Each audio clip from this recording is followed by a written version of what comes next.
Tapi belakangan setelah 70 tahun ini namanya juga kontroversi ya. Banyak orang itu sudah menyalahgunakan sistem multi level marketing yang begitu baik. Namanya multi level marketing ya, yaitu multi level atau pemasaran berjenjang, pemasaran multi level. Nah, tetapi banyak orang sudah mulai menyalahgunakan.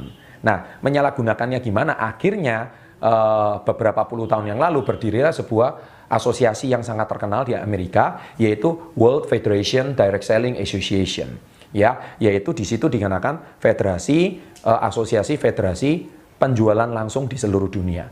Dan di Indonesia cabang dari asosiasi WFDSA ini sudah ada yang bernama APLI. Ya, APLI itu singkatan dari Asosiasi Penjualan Langsung Indonesia. Nah, kata-katanya penjualan langsung ya, ini yang saya mau garis bawahi. Tetap ada kata-kata penjualan langsung. Jadi harus ada yang dijual.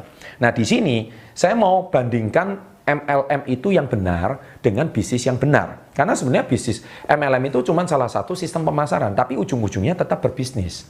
Ya, tetap Anda sebagai seorang entrepreneur. Nah, sayang di sini kontroversinya adalah apa? Kata pertama, kata kuncinya adalah customer harus lebih banyak daripada reseller. Nah, ini dalam bahasa bisnis pada umumnya, yaitu yang namanya bisnis yang sehat, ya customer itu harus lebih banyak daripada resellernya. Nah, tetapi belakangan MLM itu sudah berubah berbagai macam model. Sebenarnya bukan karena MLM-nya itu tidak baik, tapi karena ada beberapa oknum atau individu mengubah skema MLM ini dikombinasi dengan skema piramida. Nah, akhirnya yang dijual bukan produknya, yang dijual adalah reward-nya, hadiahnya, iming-imingnya.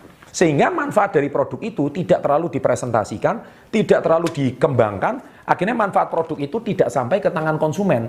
Akhirnya manfaat daripada produk itu tidak terdengar dengan baik, tidak terdengar dengan seksama, dan akhirnya manfaat produk itu seperti diabaikan. Dan akhirnya produknya sepertinya seolah-olah nggak berguna.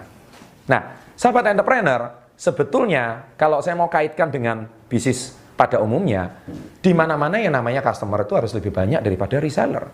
Kita lihat seperti merek-merek terkenal seperti Samsung, ya kan? McDonald's, Starbucks, ya kan? Anda juga bisa melihat seperti, ya kita lihat banyak brand-brand besar, ya kan?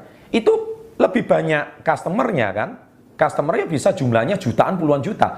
Tapi gerai penjualnya, agen penjualnya mungkin cuma beberapa ratus atau beberapa ribu. Ya, intinya di mana-mana customer harus lebih banyak.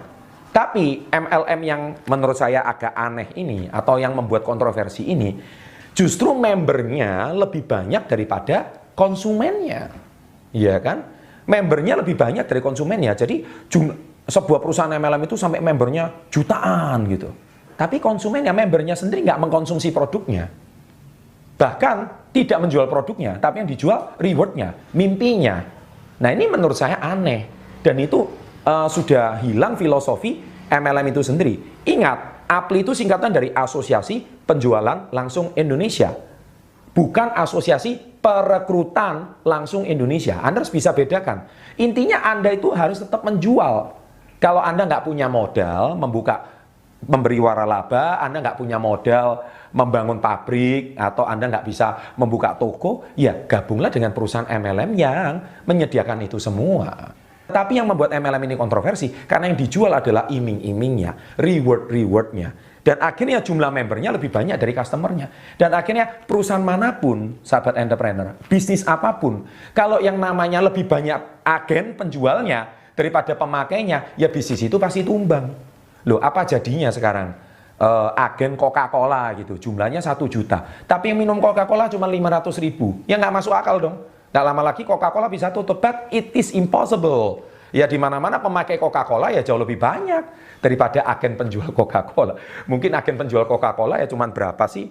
Ya kan? Nggak banyak deh dibanding dengan orang yang mengkonsumsi. Jadi intinya, MLM yang benar sama yang nggak benar itu seperti apa? Terlalu kontroversi kalau saya mau bahas, tapi ujung-ujungnya satu. Yang satu mengutamakan edukasi konsumen, edukasi penjualan produk, yang satu mengutamakan perekrutan. Rekrut terus. Sehingga itu terkesan seperti skema piramida, bahkan nggak lama lagi seperti skema Ponzi. Seperti saya sudah bahas di video saya sebelumnya. Akhirnya yang rusak adalah nama produk dan nama perusahaan MLM itu sendiri. Karena ulah orang-orangnya, bukan karena filosofi bisnisnya. Nah, jadi yang saya mau sampaikan di sini adalah filosofi bisnis apapun, usaha apapun yang sukses, itu menurut saya apapun bisa berhasil. Tadi saya sudah bahas 5 sistem pemasaran mempertemukan dari supplier ke konsumen. Nah, saya sangat merekomendasikan bisnis MLM. Mengapa? Karena MLM itu tapi cari yang benar dulu. Cari yang memang perusahaannya itu sudah puluhan tahun.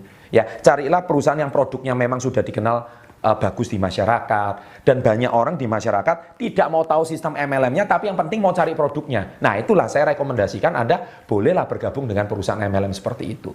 Bukan MLM yang cuma menjanjikan reward dan sebagainya. Ya, sahabat entrepreneur, mungkin sekian edukasi yang saya bisa bagikan hari ini. Semoga Anda jangan bertanya lagi usaha apa yang bagus sekarang ini. Usaha yang bagus itu usaha yang dijalankan, bukan cuma ditanya.